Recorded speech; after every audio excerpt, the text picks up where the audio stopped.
This is part 5 friends. మనం తగినంత water వేసుకొని తర్వాత తగినంత ఉప్పు కూడా వేసుకోవాలి. ఇప్పుడు చూడండి, మనకైతే ఇలా కిందకి పైకి తిరగబడాలి వాటర్. కలర్ ఏంటండి ఎర్రగా ఉంది, తెల్లగా లేదు. బాగా పోపుని బాగా మాడేశారా? అవునండి, సారీ.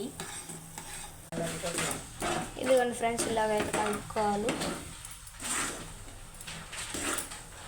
మీరే చూడండి. నేనైతే మా అమ్మకి తెలియకుండా చేశాను. మా అమ్మ అయితే సడన్గా నేను ఉప్పు కలిపా అనుకొని వచ్చేసరికి మా అమ్మ ఏమో వచ్చింది. నువ్వు నాకు చెప్పాలి కదా, చెప్పి చేయొచ్చు కదా అనేసి మా అమ్మ నన్ను తిట్టింది. బాగా అయితే కలుపుకోవాలి. ఉప్మా ఇలా వచ్చిన తర్వాత అయితే మనము ఆపేసుకోవాలి ఫ్రెండ్స్. మనకు నచ్చినవి ఏవైనా వేసుకోవచ్చు, డ్రై ఫ్రూట్స్ ఏవైనా. డ్రై ఫ్రూట్స్ కాదమ్మా,